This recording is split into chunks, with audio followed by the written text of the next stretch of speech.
கூட இருந்தவங்க அணி குறைஞ்சிட்டே போறது சார். அரசியல்ல வரும் சார், போகும் சார். இதெல்லாம் என்ன சார் நீங்க உங்களுடைய நேர்மறையான கருத்தை வந்து ஓபிஎஸ் பார்த்தா ரொம்ப புது நம்பிக்கையை கொடுக்கும் சார். அவர் இல்ல சார், அவர் ஒரு முதலமைச்சராக இருந்தவர் சார். அவர் ஒரு எதிர்க்கட்சி தலைவராக இருந்தவர். ஏறக்குறைய ஜெயலலிதா அம்மாவுக்கு 2வது இடத்துல இருந்து அந்த கட்சியவே ஜெயலலிதா அம்மாவுடைய குரலாக கூட்டணி பேச்சுவார்த்தையா இருக்கட்டும், கட்சியில ஒரு பிரச்சனையா இருக்கட்டும், எல்லாத்தையுமே பார்த்தவர் சார். 100% நீங்க ஏற்றுக்கொள்கிறேன். அன்று அப்படி இருந்தவர் இன்று எப்படி இருக்கிறார் என்பதை அடுத்த தேர்தல்ல தான் சார் வரும். நான் என்ன சொல்றேன், ஆளோட ஒரு லீன் பேட்ச்னு ஒன்னு இருக்கும்ல சார், அந்த நேரத்துல நம்ம போய் ஐயோ அப்படிலாம் இருந்தாரு அப்படிலாம் சொல்லக்கூடாது சார். அது அரசியலே கிடையாது நிச்சயமா சார். இப்போ அது எதிர்க்கட்சியா இருக்கு. அவர் ஸ்ட்ராட்டஜிக்கலா நிச்சயமா வந்து அவர் அடுத்த தேர்தலில் தனக்கு என்ன முக்கியத்துவத்தை பெற வேண்டுமோ, அதற்கு எங்கே போனால் தனக்கு அந்த முக்கியத்துவம் கிடைக்குமோ அந்த இடத்திற்கு போகக்கூடிய வல்லமை கொண்டவர் அவர். வெயிட் அண்ட் வாட்ச் சொல்லியிருக்கீங்க. கடைசியான கேள்வி சார், நேரம் நெருங்கி கொண்டிருப்பதால் நிறைவுக்கு வரப்போறோம். எனவே கடைசி கேள்வி, நாளை காங்கிரஸ் மிக முக்கியமான சில முடிவுகளை எடுக்க போறாங்க டெல்லியில. திமுகவுடன் தொடர்ந்து பயணிப்பார்களா? அந்த விரிசல், சின்ன விரிசல் இருக்கு, விரிசல் வந்து உடைப்பா மாறுமா, இணைப்பா மாறுமா? உங்களுக்கு இல்ல சார், காங்கிரஸுக்கு வந்து தாவேகா தங்களுக்கு ஒரு ஆப்ஷன் அவங்க நினைக்கிறாங்க. அது உண்மையிலே நல்ல ஐடியா தான்.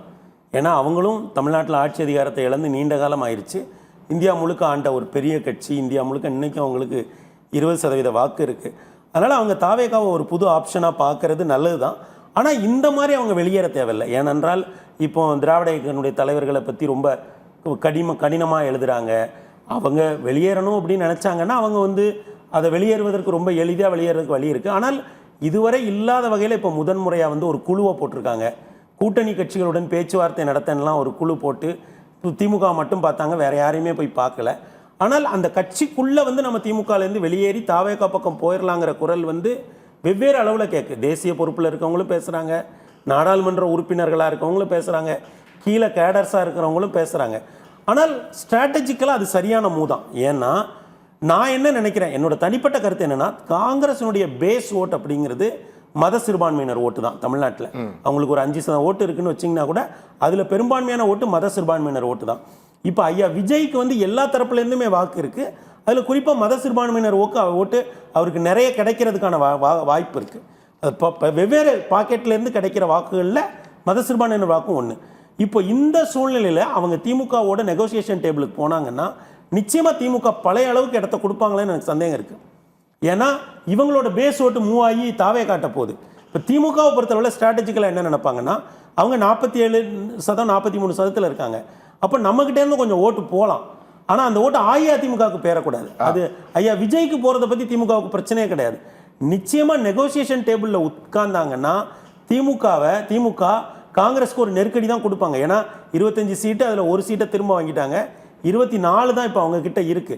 இன்னொன்று, திமுக வந்து இந்த 2024 தேர்தலில் காங்கிரஸ் வேட்பாளர்களுடைய வெற்றிக்கு பல்வேறு வகைகளிலும் குறிப்பாக பொருளாதார ரீதியெல்லாம் பெருசாக உதவி பண்ணியிருக்காங்க. அப்போ அந்த அடிப்படையில் பார்க்கிற பொழுது திமுகவுக்கு என்னன்னா, திமுக மனநிலை என்னவா இருக்கும்னு நான் நினைக்கிறேன்னா, இருந்தா இருங்க, போனா போங்க. ஏன்னா ஐயா விஜய் வந்த பிறகு திமுகவாக இருக்கட்டும் அஇஅதிமுகவாக இருக்கட்டும் அவங்க என்ன நினைப்பாங்கன்னா சார், ஐயா விஜயை வந்து நம்ம களத்தில் பார்த்துக்கலாம், கூட்டணியை வந்து நம்ம இந்த தடவை ரொம்ப இறுக்கி கட்டிடலாம். இன்னொன்று என்ன நினைப்பாங்கன்னா, திமுகவாக இருக்கட்டும் அஇஅதிமுகவாக இருக்கட்டும் நிறைய இடங்களில் தாங்கள் போட்டியிடணும்னு நினைப்பாங்க. ஏன்னா மும்முனை போட்டி. இப்போ நம்ம கேண்டிடேட் இருந்தால் நம்ம வந்து இன்டென்ஸாக வேலை பார்க்கலாம், பணம் செலவழிக்கலாம், வேட்பாளர் யாருன்னு கவனமாக செலக்ட் பண்ணலாம். நீங்கள் இப்போ ஒரு கூட்டணி கட்சி கொடுத்துட்டீங்கன்னு வைங்களேன், ஒரு லெவலுக்கு மேலே அதை கண்காணிக்க முடியாது. அப்போ அப்படியாப்பட்ட ஒரு சூழ்நிலையில் ரெண்டு பேருமே, திமுக இருக்கட்டும் இல்லை அஇஅதிமுக இருக்கட்டும், போன முறை மாதிரி கூட்டணி கட்சிகளுக்கு வந்து இருமுனை போட்டி இருந்தப்போ கொஞ்சம் கூட்டணி கட்சிகளுக்கு இடங்கள் அதிகமாக கொடுப்பாங்க. அப்புறம் இப்போ வந்து சார் தாவேகா கிட்ட யாரோட வாக்குகள் போதுங்கிறத திமுக ஸ்டடி பண்ணியிருப்பாங்க. அப்போ யார் போனாலுமே, கூட்டணி கட்சிக்கு போனாலுமே, இந்த சிறிய பிராந்திய கட்சிகள் தேசிய கட்சிகள் இருக்குல்ல, அவங்களுக்கு திமுக தலைமையும் அஇஅதிமுக தலைமையும் கண்டிப்பாக ஒரு நெருக்கடியை கொடுக்கும். நீங்கள் உங்கள் பழையபடிலாம் இந்த தேர்தல் இல்லை. ஏன்னா இது வந்து 4 முனை போட்டிங்கிறது ரொம்ப தெளிவாயிருச்சு. ஐயா விஜய் எல்லா பாக்கெட்லேருந்து வாக்குகளை இருக்கிறாரு.